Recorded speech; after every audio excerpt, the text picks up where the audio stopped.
नमस्कार दोस्तों, आप सभी का एक बार फिर से हार्दिक स्वागत है आपके अपने इस यूट्यूब चैनल पे। दोस्तों हम लोग डिस्कस कर रहे थे प्रीवियस ईयर के ईएसआईसी के पेपर्स। तो आज का हमारा पेपर है पेपर नंबर 2। इससे पहले अपन ने एक पूरा पेपर सॉल्व कर लिया है। वो अगर आपने नहीं देखा है तो प्लेलिस्ट में जाइए और वहाँ पे previous year ESIC papers and UPSC pattern MCQs के नाम से आपको प्लेलिस्ट मिल जाएगी। वहाँ पे ये सारे आपको पेपर्स मिल जाएंगे। साथ साथ जो यूपीएससी पैटर्न के एमसीक्यूज आगे जो हम बताएंगे वो भी आपको वहीं पे मिल जाएंगे। चलिए, आज का हमारा पेपर है ईएसआईसी जयपुर में स्टाफ नर्स का एग्जाम हुआ था 2007 के अंदर। ये पेपर आज हम सॉल्व करने वाले हैं। आज के सेशन में हम 50 क्वेश्चंस देखेंगे, रिमेनिंग 50 क्वेश्चन हम नेक्स्ट सेशन के अंदर डिस्कस करेंगे। तो चलिए बिना टाइम वेस्ट किए फटाफट से जो 50 क्वेश्चंस है वो हम सॉल्व कर लेते हैं। पहला क्वेश्चन ये रहा आपके फोन की स्क्रीन पर। बिल्कुल सिंपल सा क्वेश्चन है। In oliguria volume of the urine is. Oliguria जो टर्म है इसका मतलब है कि कितनी क्या वॉल्यूम जो है यूरिन की रहेगी, जिसको हम बोलेंगे ओलिगुरिया। तो यहाँ पे पहला ऑप्शन देखिए absence of urine, next less than 800 ml, next less than 400 ml, next less than 100 ml। तो यहाँ पे जो आपका सही जवाब रहेगा वो रहेगा option C, less than 400 ml। यानी कि ओलिगुरिया कंडीशन वो कंडीशन होती है जिसमें 100 ml पर 24 आवर से ज़्यादा एंड 400 ml पर 24 आवर से कम। यानी कि 100 ml से लेकर 400 ml के बीच में कितने भी वैल्यू इसकी रह सकती है, लेकिन 100 ml से अगर कम यूरिन पास आउट होता है उस कंडीशन को हम कहते हैं एन्यूरिया। यहाँ पे पूछेगी आपको ओलिगुरिया, तो आपका ऑप्शन सी बिल्कुल सही जवाब है। चलिए, यहाँ पे रेशनल भी लिखा हुआ है, वही बात है जो मैंने आपको बताई है। ओलिगुरिया का मतलब है यूरिन आउटपुट 400 ml से लेस यानी कम बाहर निकलना, वो आपकी कंडीशन कहलाती है ओलिगुरिया। या फिर आप यूँ भी कह सकते हैं कि 100 ml पर 24 आवर से तो ज़्यादा जो है यूरिन आउटपुट होगा, लेकिन 400 ml से कम यूरिन आउटपुट होगा, तो वो आपकी कंडीशन कहलाएगी ओलिगुरिया। और 100 ml 24 घंटे में 100 ml से कम यूरिन पास आउट हो रहा है, वो आपकी कंडीशन कहलाएगी एन्यूरिया। चलिए नेक्स्ट क्वेश्चन देखिए, बिल्कुल सिंपल सा क्वेश्चन है। Permanent female sterilization procedure is known as. Females के अंदर जो परमानेंट स्टरलाइजेशन प्रोसीजर होता है उसे किस नाम से जाना जाता है? पहला है वैसेक्टमी, ये आपका मेल में। मेल का जब भी पूछेगी परमानेंट मेल स्टरलाइजेशन प्रोसीजर को किस नाम से जाना जाता है, तो आपको आंसर में क्या करना है, वैसेक्टमी। नेक्स्ट लेप्रोटोमी, नेक्स्ट मिनी लेप, नेक्स्ट ट्यूबेक्टमी। तो यहाँ पे आपका सही जवाब हो जाएगा ऑप्शन डी। बिल्कुल सिंपल सा क्वेश्चन है। चलिए नेक्स्ट क्वेश्चन देखिए, बिल्कुल ईजी क्वेश्चन है। निम्न में से कोलैप्स ऑफ लंग्स को किस या फिर कौन सी टर्म्स के द्वारा अभिव्यक्त किया जाता है? यानी कोलैप्स ऑफ लंग्स को किस टर्म से जाना जाता है? चलिए यहाँ पे ऑप्शन देखिए, पहला emphysema, next atelectasis, next empyema, next है कंसोलिडेशन।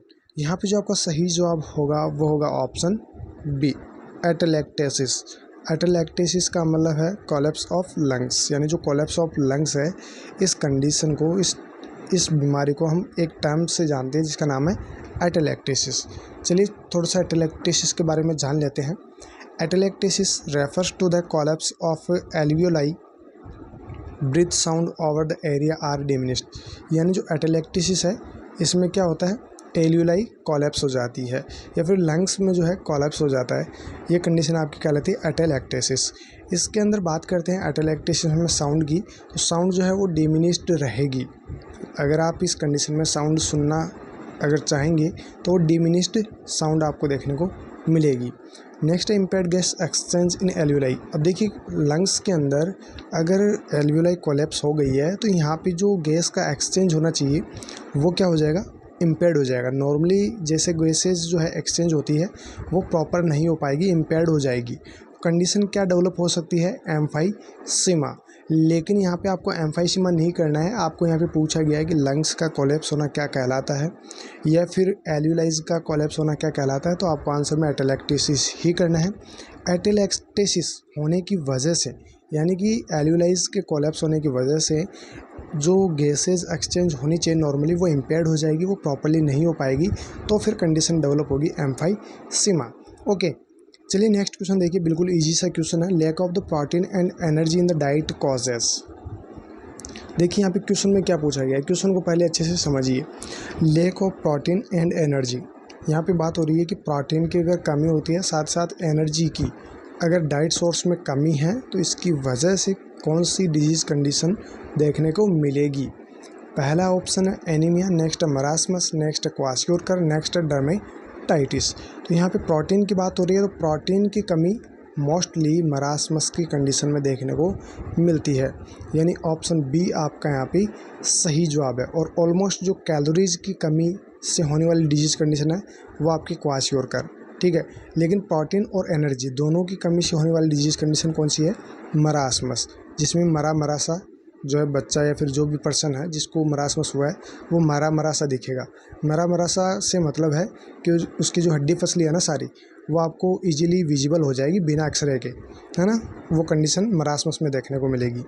चलिए नेक्स्ट क्वेश्चन देखिए, which one of the following substance is found in chromosomes. देखिए क्या पूछा गया है, कौन सा वो सब्सटेंस है जो क्रोमोसोम के अंदर पाया जाता है। पहला है DNA, next RNA, next both, next none of the above. Chromosome के अंदर कौन सा सब्सटेंस होता है, ये आप सभी को पता ही है, DNA। जो DNA है ये सब्सटेंस पाया जाता है आपका किसमें, क्रोमोसोम के अंदर। चलिए नेक्स्ट क्वेश्चन देखते हैं, pulse polio is. Pulse polio से आप क्या समझते हैं, फिर पल्स पोलियो क्या है।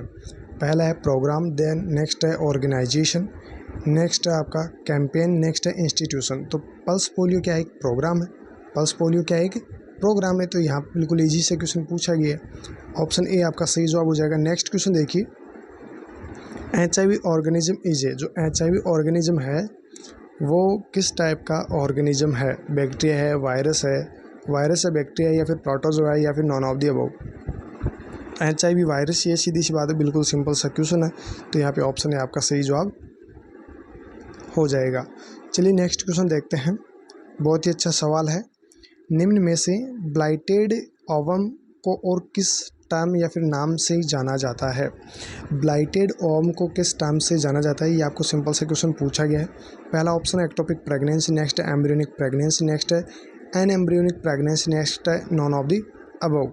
तो ब्लाइटेड ओवम का मतलब है एन एम्ब्रियोनिक प्रेगनेंसी, यानी एम्ब्रियोन जो है वो बना ही नहीं है। इस प्रकार की अगर कोई प्रेगनेंसी होती है तो वो ब्लाइटेड ओवम की कंडीशन कहलाती है, या फिर यूँ कह सकते हैं ब्लाइटेड ओवम को और किस नाम से जाना जाता है, एन एम्ब्रियोनिक प्रेगनेंसी के नाम से जाना जाता है। तो ऑप्शन सी आपका बिल्कुल सही जवाब है। चलिए नेक्स्ट क्वेश्चन देखिए, बहुत ही अच्छा सवाल है, हो सकता है आपको इस एग्ज़ाम में एज इट इज़ पूछ लिया जाए, क्योंकि बहुत ही दिनों से ये सवाल पूछा नहीं जा रहा है। देखिए क्वेश्चन में क्या पूछा गया, Erb's palsy is caused by. Erb's palsy जो है वो किसकी वजह से होती है, इसका क्या कारण है। पहला है C1 to C2 injury, next है C3 to C4 injury, next है C5 to C6 injury, next है C7 to T1 इंजरी। यहाँ पे जो आपका सही जवाब होगा वो होगा option C, C5 to C6, यानी सर्वाइकल 5 और सर्वाइकल 6 नंबर की जो वर्टिब्रा है उसमें अगर दिक्कत होती है तो उसकी वजह से होगा आपको एब्स पैरालिसिस, यानी कि पर्सन जो भी है उसको C5 to C6 की इंजरी की वजह से क्या हो सकता है, एब्स पैरालिसिस हो सकता है। चलिए दो इम्पॉर्टेंट टॉपिक और देख लेते हैं पैरालिसिस या फिर पालसी को लेकर। देखिए पहला पॉइंट है बेल्स पालसी, जिसको फेशियल पैरालिसिस के नाम से भी जाना जाता है। अब यहाँ पे वर्ड से ही पता चल रहा है कि जो फेशियल पैरालिसिस है तो यहाँ पे जो फेशियल नर्व होगी, सीधी सी बात है वहीं अफेक्ट होगी। तो यहाँ पे देखिए बेल्स पालसी, जिसको फेशियल पैरालिसिस के नाम से ही जाना जाता है। Paralysis occurring on the one side of the face resulting from on inflamed seventh cranial nerve in facial nerve, यानी जो फेशियल पैरालिसिस है इसमें फेशियल नर्व अफेक्ट होगी या इन्फ्लाम्ड होगी। 7 नंबर की जो क्रेनियल नर्व होती है वो आपकी फेशियल नर्व कहलाती है, तो उसकी वजह से क्या होगा, बेल्स पालसी डेवलप होगा। नेक्स्ट है एर्ब डेकनी पैरालिसिस। एब्स ड्यूकन जो पैरालिसिस है, जिसको ब्रैकियल पैरालिसिस के नाम से भी जाना जाता है।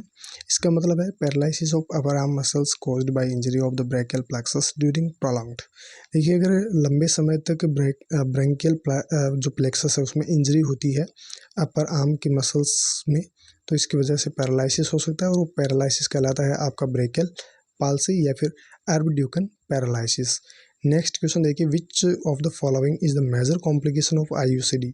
IUCD का मेजर कॉम्प्लिकेशन क्या है।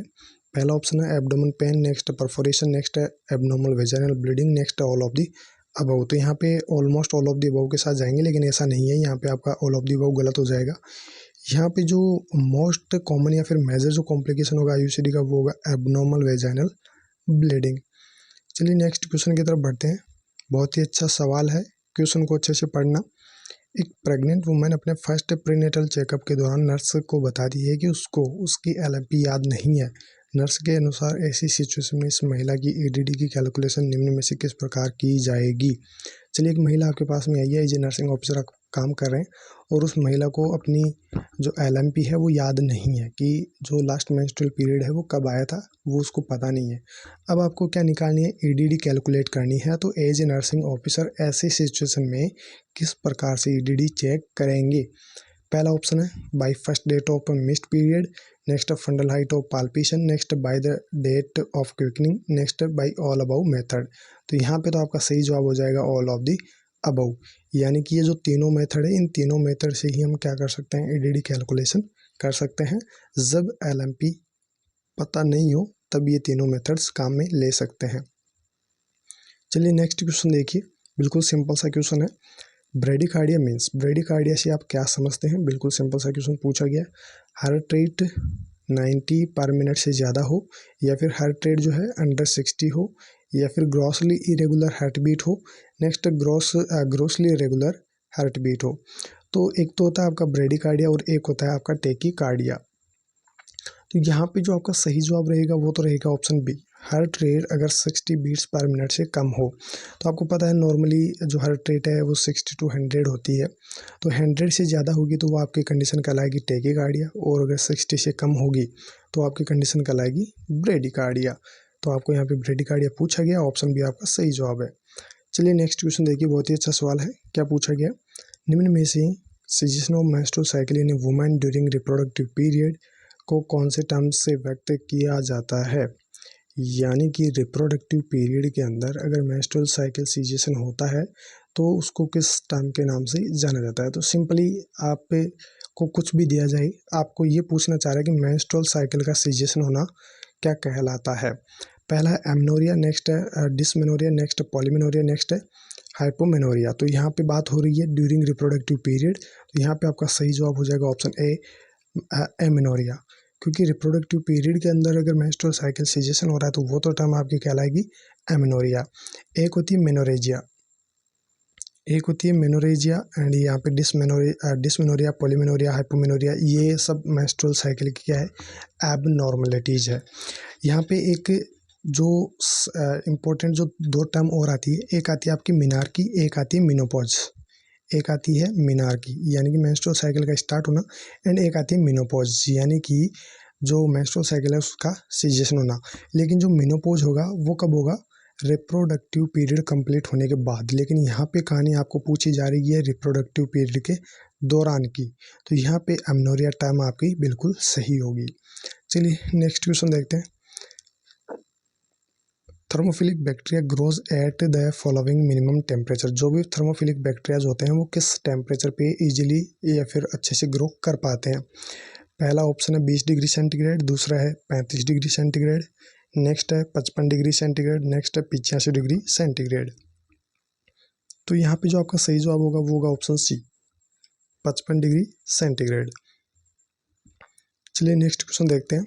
Sterilization of endoscope is done. बहुत बार ये पहले सवाल पूछा जाता था, आजकल भी पूछा जा रहा है, लेकिन अभी रिसेंटली 2-3 साल से ये सवाल नहीं पूछा जा रहा है, बट इस बार पूछा जा सकता है कि जो एंडोस्कोप है उसको किससे स्टरलाइज करते हैं। पहला ऑप्शन है ऑटोक्लेव, नेक्स्ट है UV rays, next 2% phenol, next है 2% ग्लूटाल्डिहाइड। तो यहाँ पे जो आपका सही जवाब होगा वो होगा ऑप्शन डी बाई 2% ग्लूटाल्डिहाइड। इसको और किस नाम से ही जाना जाता है, ये भी बहुत बार पहले पूछा जाता था, अभी फिलहाल नहीं पूछा गया है रिसेंटली 2-3 साल में, 1-2 साल में, तो अभी पूछा जा सकता है। 2% ग्लूटाल्डिहाइड को जो है साइडेक्स के नाम से जाना जाता है, और जो एंडोस्कोप है इसको इससे क्या करते हैं, स्टरलाइज करते हैं। चलिए नेक्स्ट क्वेश्चन देखिए, which of the following is a vector borne disease. कौन सी यहाँ पे एक वेक्टर बॉर्न डिजीज कंडीशन आपको बताई गई है। पहला ऑप्शन है diphtheria, next dengue, next measles, next tetanus. तो यहाँ पे आपका सही जवाब होगा ऑप्शन बी डेंगू। ये क्या है, वेक्टर बॉर्न डिजीज कंडीशन है। चलिए कुछ और एग्जांपल देखते हैं वेक्टर बॉर्न डिजीज कंडीशन के। तो जैसे मलेरिया है, फाइलेरिया है, काला आजार है, जापानीज एन्सेफेलाइटिस है, चिकनगुनिया, डेंगू है, ये सारे के सारे क्या है, वेक्टर बोर्न डिजीज कंडीशन है। तो हो सकता है आपको इस same as it is question पूछा जाए और लास्ट में आपसे आपको मतलब लगा दे क्वेश्चन के अंदर एक्सेप्ट, ठीक है, सेम एज इट इज आपको ऑप्शन मिले, एक डिप्थीरिया जो है ये वर्ड एक्स्ट्रा मिल जाए और इनमें से जो वेक्टर बोर्न डिजीज कंडीशन है बाकी इनमें से ऑप्शन मिल जाए, तो ऐसा क्वेश्चन भी आपको पूछा जा सकता है। चलिए नेक्स्ट क्वेश्चन देखिए, बहुत ही अच्छा सवाल है। निम्न में से मीजल्स वैक्सीन की वायल को प्रिपेयर करने के बाद कितने समय तक उपयोग में ले लेना चाहिए? यानी जो मीजल्स वैक्सीन है उसकी वायल को जब आप प्रिपेयर करते हैं तो उसको कितने समय तक आप यूज़ ले सकते हैं, उसके बाद में सिर्फ और सिर्फ इसको क्या करना होता है, डिस्कार्ड करना होता है। पहला within 48 hour, next within 24 hour, next within half hour, next within 6 hour. तो यहाँ पे आपका सही जवाब रहेगा विद इन 6 आवर, मतलब 6 घंटे के अंदर अंदर आप इसको काम में ले सकते हैं। इसके बाद में सिर्फ और सिर्फ आपको क्या करना होता है, डिस्कार्ड करना होता है। नेक्स्ट क्वेश्चन देखिए, which of the following is the father of modern microbiology? Modern microbiology के फादर कौन है?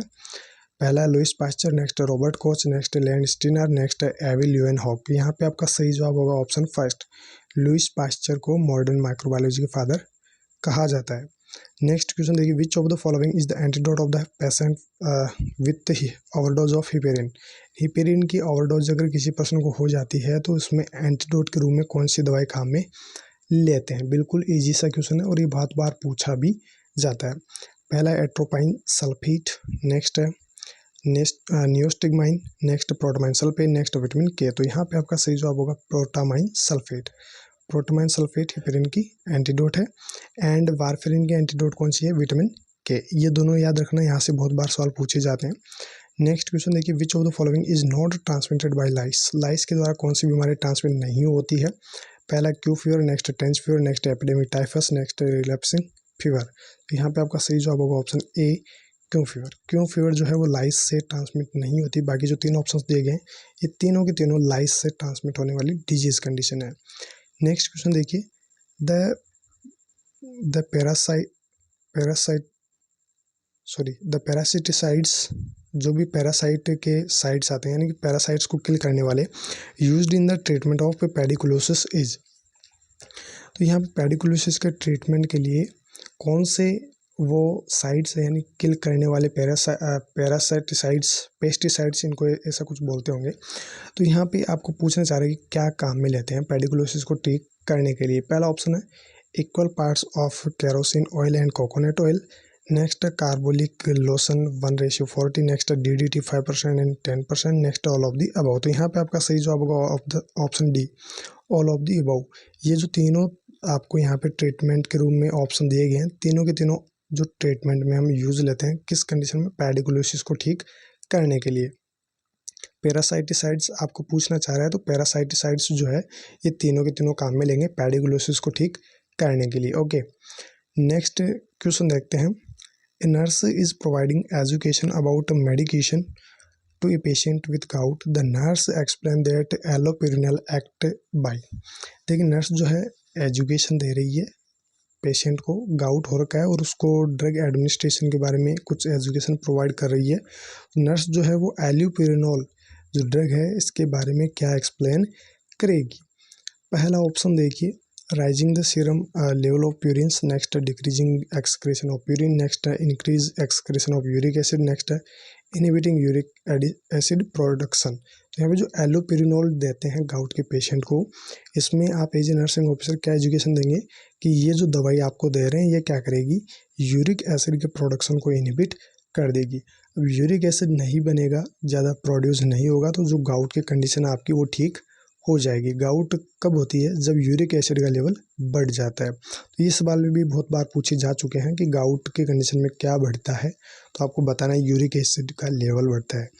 देखिए यहाँ पे प्यूरिन मेटाबॉलिज्म डिसऑर्डर, प्यूरिन जो है वो क्या है, मतलब यहाँ पे जो गाउट है इसमें प्यूरिन जो metabolism disorder leading to increase uric acid and blood and deposition of uric acid crystals tophi in the tissues. Purine जो है वो एक मेटाबॉलिज्म डिसऑर्डर है जो इंक्रीज यूरिक एसिड के बढ़ने से होता है ब्लड के अंदर, एंड ये डिपॉजिट हो जाता है यूरिक एसिड क्रिस्टल्स के रूप में टिश्यूज़ के अंदर, इसकी वजह से गाउट वगैरह कंडीशन डेवलप होने के रिस्क जो है वो रहते हैं। ठीक है, नेक्स्ट क्वेश्चन देखिए, autism is diagnosed at about. Autism जो है कौन से बच्चों में मोस्टली देखने को मिलता है? तो पहला ऑप्शन देखिए स्कूल एज, नेक्स्ट है 5 ईयर एज, नेक्स्ट है 3 ईयर एज, नेक्स्ट है इन्फेंसी। तो ये ऑलमोस्ट ऑटिज्म जो होगा वो 3 साल के बच्चों में देखने को मिलेगा। नेक्स्ट क्वेश्चन देखिए, निम्न में से कौन से स्टेटमेंट के द्वारा नेक्रोसिस टर्म को सही अर्थ व्यक्त होता है? यानी नेक्रोसिस का मीनिंग आपको पूछा गया, नेक्रोसिस से आप क्या समझते हैं? पहला ऑप्शन देखिए formation of new cell, next death of tissue या cell, next tumour formation, next rigid neck. तो यहाँ पे आपका सही जवाब हो जाएगा option B, death of tissue cell. Death of tissue cell को कहते हैं हम क्या? नेक्रोसिस। चलिए नेक्स्ट क्वेश्चन देखते हैं, which is not the use of computer. ये कंप्यूटर का क्वेश्चन है, तो ये तो आप लोग पढ़ लीजिए, और कोई जीके का क्वेश्चन आएगा तो वो भी आप लोग पढ़ लेना, बाकी हम नर्सिंग के क्वेश्चन सॉल्व करवा देते हैं। देखिए यहाँ पे नेक्स्ट क्वेश्चन, निम्न में से कौन सी डिजीज कंडीशन के उपचार हेतु सर्कमसिजन वाला प्रोसीजर किया जाता है? यानी कि कौन सी वो कंडीशन है, कौन सी डिजीज वो कंडीशन है जिसमें सर्कमसिजन करके उस कंडीशन को ठीक किया जाता है? पहला ऑप्शन है hernia, next phimosis, next paraphimosis, next hypospadias. तो यहाँ पे आपका सही जवाब होगा ऑप्शन बी, फिमोसिस। और ये सवाल बहुत बार अभी भी पूछा जाता है कि एक बच्चा इतने साल का है और उसको फिमोसिस की कंडीशन डेवलप हो रखी है, तो बताइए इसको किस सर्जिकल ट्रीटमेंट के द्वारा ठीक किया जाएगा? तो भी वहाँ पर आपको आंसर में क्या करना होता है? सर्कमसीजन। और आपको डायरेक्टली पूछ ले जाएगी सर्कमसीजन जो है वो कौन सी कंडीशन को ट्रीट करने के लिए यूज लेते हैं, तो आपको फिमोसिस आंसर कर देना है। चलिए नेक्स्ट क्वेश्चन देखिए, which of the following commonest complication of mumps is. जो मम्प्स है उसका कॉमनेस्ट कॉम्प्लिकेशन क्या होता है? और ये अभी रिसेंटली प्रीवियस ईयर में एम्स में भी पूछा गया था। मम्प्स का कॉमनेस्ट कॉम्प्लिकेशन क्या होगा? First encephalitis, next myocarditis, next pneumonia, next orchitis and arthritis. तो यहाँ पे आपका सही जवाब हो जाएगा ओर्चाइटिस एंड ऑर्थराइटिस। ओर्चाइटिस जो है ये मेल में होगा एंड ऑर्थराइटिस जो है वो फीमेल में होगा। यानी कि मेल में अगर मम्प्स होता है तो ओर्चाइटिस होगा, एंड फीमेल में अगर मम्प्स की कंडीशन होती है तो उसका कॉम्प्लिकेशन क्या होगा? ऑर्थराइटिस। ओर्चाइटिस का मतलब टेस्टिस में इन्फ्लामेशन होना, एंड ऑर्थराइटिस का मतलब है जो ओवेरीज है उनमें इन्फ्लामेशन होना। ओके, चलिए नेक्स्ट क्वेश्चन जानते हैं, which of the following is an important sign of fetal death. Fetal death का इम्पॉर्टेंट साइन क्या होगा, ये आपको पूछना चाह रहा है। पहला ऑप्शन है the uterus increase in size, next है फिटल मूवमेंट एब्सेंट, नेक्स्ट है fetal heart sound present, next है ब्राउनिश डिस्चार्ज पर वेजाइना। तो यहाँ पे आपका सही जवाब हो जाएगा ऑप्शन डी, ब्राउनिश डिस्चार्ज अगर वेजाइना से हो रहा है तो समझ जाना फिटल डेथ हो चुकी है। चलिए नेक्स्ट क्वेश्चन देखिए, the expulsion of milk from the breast sucking is brought about by. तो यहाँ पे सवाल पूछना चाह रहा है कि जो मिल्क से जो ब्रेस्ट से मिल्क का एक्सपल्सन होगा, एक्सपल्सन का मतलब है एक्सक्रीट आउट जो होता है, उसके लिए कौन रेस्पॉन्सिबल होता है? या फिर यूँ कह सकते हैं जब बेबी सक करेगा तो मिल्क जो है वो एक्सपेल आउट होगा, तो इसके लिए क्या रिस्पॉन्सिबल होता है? तो पहला ऑप्शन है hormone estrogen, next vasopressin, next oxytocin, next prolactin. तो जो प्रोलैक्टिन हार्मोन होता है वो तो सिर्फ और सिर्फ क्या करता है? मिल्क का प्रोडक्शन करता है, लेकिन जो एक्सपल्सन ऑफ मिल्क का काम होता है वो होता है आपका ऑक्सीटोसिन का। तो यहाँ पे ऑप्शन सी जो है वो आपका बिल्कुल सही जवाब है। चलिए नेक्स्ट क्वेश्चन समझते हैं, निम्न में से लेबर की थर्ड स्टेज में कौन सी प्रोसेस को सम्मिलित किया जाता है? यानी कि जो लेबर की थर्ड स्टेज होती है उसमें कौन सी प्रोसेस को सम्मिलित करते हैं? तो पहला है फुल डायलेशन ऑफ सर्विक्स, नहीं है, बिल्कुल भी सही नहीं है ये तो। नेक्स्ट है रप्चर ऑफ मेम्ब्रेन, ये भी नहीं है। Next expulsion of placenta, next है the complete expulsion of foetus. देखिए जो फुल डायलेशन ऑफ सर्विक्स है वो फर्स्ट स्टेज की एंडिंग है, एंड सेकेंड स्टेज की क्या है? शुरुआत है। रप्चर ऑफ मेम्ब्रेन ये फर्स्ट स्टेज में हो जाता है, ठीक है, एंड जो कंप्लीट एक्सपल्सन ऑफ फिटस है वो सेकंड स्टेज में हो जाता है। थर्ड स्टेज की प्रोसेस में क्या होगा? जो प्लेसेंटा है वो एक्सपेल आउट होगी। थर्ड स्टेज में सिर्फ और सिर्फ प्लेसेंटा एक्सपेल आउट होती है, और फोर्थ स्टेज में क्या होता है? सिर्फ और सिर्फ जो मदर जिसने अभी भी बच्चे को जन्म दिया है उसको ऑब्जर्व करना होता है। चलिए नेक्स्ट क्वेश्चन देखते हैं, a patient is being treated for renal failure, which assessment data would indicate a progression of the disease। देखिए एक पेशेंट है जिसको ठीक किया जा रहा है, और पेशेंट आपके पास में रेनल फेल्योर का जिसको आप ठीक कर रहे हैं। अब बताइए इसमें कौन सा वो असेसमेंट डाटा है जो जो इस डिजीज़ की प्रोग्रेशन को बताता है।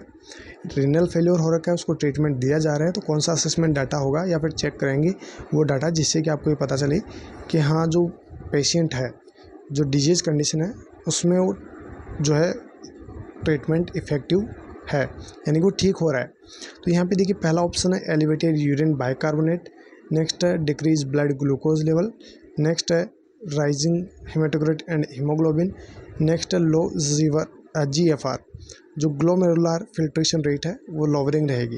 तो यहाँ पे जो आपका सही जवाब होगा वो होगा ऑप्शन डी, लोवरिंग। अगर GFR है, ग्लोमेरुलर फिल्ट्रेशन रेट अगर लोवरिंग है, तो इससे अपने को पता चल सकता है कि जो ट्रीटमेंट रीनल फेलियर का दिया जा रहा है ये कितना क्या कारगर साबित हो रहा है, ठीक है। तो इससे हम पता लगा सकते हैं। नेक्स्ट क्वेश्चन देखिए, the average blood loss during caesarean section is. Previous paper में अपन ने डिस्कस किया था कि कितना ब्लड लॉस नॉर्मल डिलीवरी में होता है। अभी यहाँ पे क्वेश्चन पूछा जा रहा है कि कितना ब्लड लॉस होगा सिजेरियन सेक्शन यानी C सेक्शन में।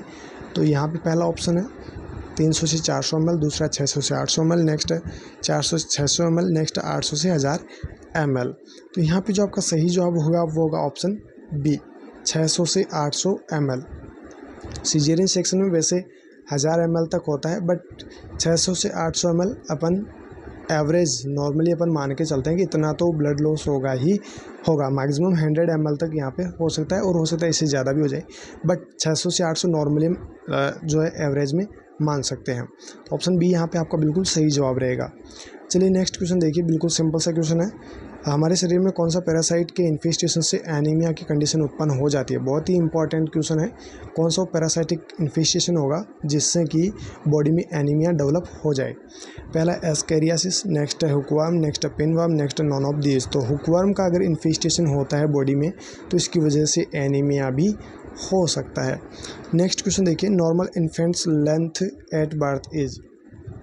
नॉर्मली जो इन्फेंट होते हैं, जो न्यू बॉर्न बेबीज़ होते हैं, जैसे वो डिलीवर होते हैं उसके बाद उन बच्चों की जो नॉर्मली लेंथ होती है एट बर्थ पे वो कितने क्या होगी। तो एवरेज में अपन बात करें तो 45 से 50 सेंटीमीटर लेंथ होती है। चलिए ऑप्शंस में देखते हैं, 50 centimetre, 60 centimetre, 30 centimetre and 40 centimetre. तो यहाँ पे एक ऑप्शन आपका सही है, वो है ऑप्शन ए, 50 सेंटीमीटर आपका सही जवाब हो जाएगा। चलिए नेक्स्ट क्वेश्चन देखते हैं, प्रोफाइलेक्सिस ऑफ हाइड्रोफोबिया इज़। देखिए हाइड्रोफोबिया का प्रोफाइलेक्सिस आपको पूछना चाह रहा है कि हाइड्रोफोबिया का प्रोफाइलेक्सिस ट्रीटमेंट क्या होगा। पहला है TT, नेक्स्ट है ARV, नेक्स्ट है ART, नेक्स्ट है ATT। देखिए एंटी ट्यूबरकुलर ट्रीटमेंट या फिर एंटी रेट्रोवायरल थेरेपी, नेक्स्ट है anti rabies virus vaccine, next है TT, टिटनस टॉक्साइड। तो यहाँ पे हाइड्रोफोबिया कब होगा, जब पेशेंट को क्या होगा, रेबीज़। तो यहाँ पे रेबीज़ अगर हो रहा है तो उसको किस ट्रीटमेंट की ज़रूरत पड़ेगी, ARV यानी एंटी रेबीज़ वैक्सीन की उसको ज़रूरत पड़ेगी। तो यहाँ पे ऑप्शन बी आपका बिल्कुल सही जवाब है। चलिए नेक्स्ट क्वेश्चन देखिए, एक पेशेंट को 15 ml लैक्टोलोज सिरप दी जानी है, तो नर्स को इस पेशेंट को कितनी TSF सिरप देगी। यानी कि 15 ml लैक्टोलोज सिरप एक पेशेंट को दी गई है और उसमें से 15 ml आपको क्या देना है, ड्रग आपको एडमिनिस्टर करना है।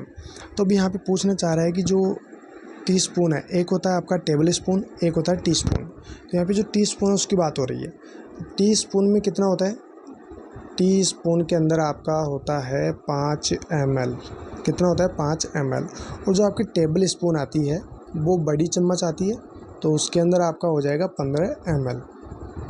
तो यहाँ पे TSF में पूछ रहा है यानी टेबल स्पून में, तो यहाँ 15 ml दे रखा है, तो एक टीस्पून में कितना हो जाएगा, 5 × 3 = 15, यानी कि 3 TSP आपका यहाँ पे सही जवाब हो जाएगा। 3 TSF। जो 3 टीस्पून है इसका मतलब हो गया 15 ml। तो यहाँ पे ऑप्शन सी आपका बिल्कुल सही जवाब है। चलिए नेक्स्ट क्वेश्चन देखिए, which of the following is N autoimmune disease. इनमें से कौन सा एक ऑटोइम्यून डिजीज़ कंडीशन है। पहला है SLE, नेक्स्ट है rheumatoid arthritis, next both A and B, next none of the above. तो यहाँ पे आपका सही जवाब हो जाएगा option C, both A and B। SLE and rheumatoid arthritis दोनों ही क्या है, ऑटोइम्यून डिजीज़ कंडीशन है। नेक्स्ट क्वेश्चन देखिए, permanent abnormal dilation and destruction of bronchi and bronchioles is known as. Permanently abnormal अगर डायलेशन या फिर डिस्ट्रक्शन हो जाता है किसका, ब्रोंकाइज एंड ब्रोंक्यूल्स का, तो इसे हम क्या कहते हैं। पहला ऑप्शन है asthma, next bronchitis, next bronchitis, next empyema. यहाँ पे आपका सही जवाब होगा ऑप्शन बी, ब्रोंकाइएक्टेसिस।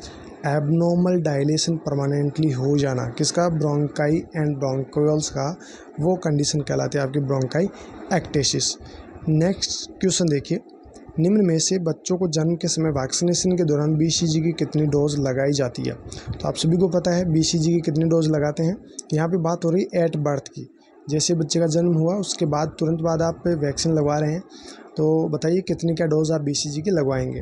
पहला है 0.1 ml, दूसरा है 0.05 ml, next 5 ml, next 2 ml। तो यहाँ पे ये ऑप्शन तो गलत है, यहाँ पे आपका सही जवाब होगा ऑप्शन बी, 0.05 ml जो है एट बर्थ पे बच्चों को BCG की वैक्सीन लगाई जाती है। चलिए नेक्स्ट क्वेश्चन देखते हैं। बहुत ही अच्छा सवाल है, पिछली जो पेपर अपन ने सोल्व किया है उसमें भी ये क्वेश्चन पूछा गया था, लेकिन वहाँ पे साइन एंड सिम्टम को लेकर क्वेश्चन पूछा गया था। यहाँ पूछना चाह रहा है कि डायबिटीज़ इंसिपिडस जो है वो किसके वजह से होता है, इसका कारण क्या है। पहला ऑप्शन है lack of oxytocin, next lack of oxygen, next over secretion of ADH, next lack of insufficient ADH। तो यहाँ पे आपका सही जवाब होगा option D, lack of insufficient ADH। ADH जो हार्मोन है उसका इनसफिशिएंट सिक्रेशन होने की वजह से कंडीशन डेवलप होती है डायबिटीज़ इंसिपिडस। तो यहाँ पे आपका ऑप्शन डी सही जवाब है। चलिए नेक्स्ट क्वेश्चन देखिए, निम्न में से एक प्रेग्नेंट वुमन को अपनी प्रीनेटल पीरियड में कम से कम कितनी बार ANC विजिट के लिए जाना चाहिए। बहुत ही अच्छा सवाल है, ये तो अभी भी पूछा जा रहा है और पूछा भी जाएगा क्योंकि इंपॉर्टेंट क्वेश्चन बनता है। तो देखिए जो प्रेग्नेंट वुमन है उसको प्रीनेटल चेकअप के लिए कितनी बार जो ANC चेकअप है उसके लिए प्रीनेटल पीरियड के अंदर कितनी बार जो है हॉस्पिटल में जाना पड़ेगा। पहला ऑप्शन है 2, दूसरा 4, नेक्स्ट 3, नेक्स्ट 5। तो यहाँ पे आपका सही जवाब होगा ऑप्शन बी। वैसे जो है WHO के अकॉर्डिंग जो है 4 बार जो है ANC विजिट करवानी चाहिए, लेकिन यहाँ पे बात हो रही है कम से कम कितनी बार ANC विजिट, तो कम से कम भैया 3 बार तो विजिट होनी चाहिए। ठीक है, first trimester, second trimester, third trimester and fourth trimester. वैसे चारों में 4 विजिट होनी चाहिए, बट यहाँ पे बात हो रही है कम से कम कितनी एंटीनेटल विजिट जो है होनी चाहिए। तो यहाँ पे ऑप्शन बी जो है वो आपका सही जवाब रहेगा। नहीं, बी जो है यहाँ पे 3 है, 3 बार तो कम से कम ANC विजिट होनी चाहिए। ओके, नेक्स्ट क्वेश्चन देखिए, comprehensive nursing care means, comprehensive nursing care से आप क्या समझते हैं या फिर इसका मतलब क्या है। पहला therapeutic care, next preventive care, next whole care of patient, next spiritual need satisfaction. तो यहाँ पे आपका सही जवाब हो जाएगा option C, whole care of patient. Patient की ऑल ओवर केयर करना वो कहलाती है आपकी comprehensive nursing care. Next question देखिए, primary delusions are characterized by disorder of. Primary जो डिल्यूजन होता है इस डिसऑर्डर का क्या कैरेक्टरिस्टिक फीचर आपको देखने को मिलेगा, या फिर इसकी वजह से क्या कैरेक्टरिस्टिक पेशेंट में देखने को मिलेगा। पहला perception, next thinking, next memory, next judgement. और ये अपन ने प्रीवियस पेपर में भी इस क्वेश्चन के बारे में डिस्कस किया था और वहाँ पे डिल्यूजन को लेकर एक सवाल पूछा गया था और लास्ट में यहाँ पे डॉट दिए गए थे। वो अगर आप पेपर नहीं देखा तो वहाँ पे देख लेना। देन यहाँ पे इल्यूजन का जो है क्वेश्चन था, उसके बाद में भी डैश दिया गया था। तो वहाँ पे मैंने आपको बताया था कि जो डिल्यूजन है वो एक प्रकार से थिंकिंग का डिसऑर्डर। तो यहाँ पे ऑप्शन बी जो है वो बिल्कुल सही जवाब है। चलिए नेक्स्ट क्वेश्चन देखिए, निम्न में से स्टरलाइजिंग एजेंट कौन सा है। स्टरलाइजिंग एजेंट का आपको पूछना चाह रहा है कि कौन सा स्टरलाइजिंग एजेंट है। पहला ऑक्सीजन, ये तो बिल्कुल नहीं है। नेक्स्ट नाइट्रस ऑक्साइड, ये भी नहीं है। इथाइलिन ऑक्साइड, ये बिल्कुल है। नेक्स्ट है CO2। तो ये जो इथाइलिन ऑक्साइड है जिसको ETO के नाम से जानते हैं, ये क्या है, एक स्टरलाइजिंग एजेंट है जिससे हम इंस्ट्रूमेंट्स को स्टरलाइज करते हैं। चलिए नेक्स्ट क्वेश्चन देखिए, यहाँ पे dash dash dash is the largest part of the brain. Brain का कौन सा सबसे लार्जेस्ट पार्ट है। तो इस डैश डैश को फिल करना है और इस पूरे सेंटेंस को कंप्लीट करना है। पहला cerebrum, next cerebellum, next pons, next medulla oblongata. यहाँ पे जो आपका सही जवाब रहेगा वो रहेगा सेरिब्रम। सेरिब्रम जो है वो लार्जेस्ट पार्ट है ब्रेन का। ओके, तो ऑप्शन ए जो है वो आपका बिल्कुल सही जवाब है। चलिए नेक्स्ट क्वेश्चन देखते हैं। When head is turned suddenly to right but newborn eyes do not move is known as। यानी जो बच्चा है वो अपने हेड को अचानक से राइट साइड में टर्न तो करवा रहा है, लेकिन बच्चे की जो न्यूबॉर्न है उसकी आंखें जो है वो मूवमेंट नहीं कर रही है। मतलब वो हो सकता है स्लोली मूवमेंट करे, बच्चा तुरंत घूम तो गया लेकिन उसकी आंखें जो है वो उसके साथ में घूमी नहीं। वो हो सकता है धीरे धीरे 5 मिनट लग जाए, 2 मिनट लग जाए, या फिर वैसे की वैसे रह जाए। तो अब ये पूछना चाह रहा है कि इस कंडीशन को किस नाम से जाना जाता है। पहला ऑप्शन है doll's eye reflex, next Moro reflex, next palmar grasp reflex, next rooting reflex. तो अपन ने प्रीवियस पेपर में डिस्कस किया था पाल्मर ग्रास्प रिफ्लेक्स को, कि बच्चे को उसके हैंड्स में अगर कोई ऑब्जेक्ट आप टच करवाएंगे तो बच्चा क्या करेगा, उसको ग्रास्प करेगा। तो वो क्वेश्चन अपन ने प्रीवियस सेशन में देख लिया है। अभी यहाँ पे आपको पूछना चाह रहा है कि बच्चा सडनली अपने हेड को तो टर्न कर रहा है, बट आंखें जो है बच्चे की वो मूव नहीं कर रही है। अचानक से उसने हेड को तो टर्न कर लिया बट आंखें मूव नहीं कर रही है, तो ये रिफ्लेक्स कहलाएगा आपका doll's eye reflex. Option A आपका यहाँ पे बिल्कुल सही जवाब है। चलिए नेक्स्ट क्वेश्चन देखिए। Pupils of the eye become fixed and dash in dying person. देखिए जो डाइंग पर्सन होता है उसकी पिपल्स जो है वो फिक्स्ड हो जाएगी, एंड आगे क्या होगी वो आपको बताना है। यहाँ पे डैश डैश करके लिखा हुआ है। Reactive to stimuli, next non reactive to stimuli, next reactive to light, next non reactive to light. देखिए अगर कोई पर्सन जो डाइंग वाला पर्सन है यानी मरने की कंडीशन में है या फिर मरने की कगार पे है, तो उसकी पिपल्स क्या हो जाएगी, फिक्स्ड हो जाएगी। साथ ही साथ non reacting to light, light जैसे आप पिपल्स पे डालेंगे तो उसमें कोई रिएक्शन नहीं होगी, मतलब किसी प्रकार से वो मूवमेंट वगैरह को जो रिएक्शन आपको दिखना चाहिए वो नॉन रिएक्टिंग हो जाएगी। तो ऑप्शन डी यहाँ पे आपका बिल्कुल सही जवाब है। नेक्स्ट क्वेश्चन देखिए। निम्न में से कौन सा स्टेटमेंट के द्वारा फिटस की वर्टेक्स पोजीशन का सही अर्थ व्यक्त होता है। मतलब फिटस जो है उसके वर्टेक्स पोजीशन के लिए कौन सा स्टेटमेंट सही है। पहला, fetus is oblique in uterus, next head is unstable, next head is toward fundus of uterus, next head is toward mother's pelvis.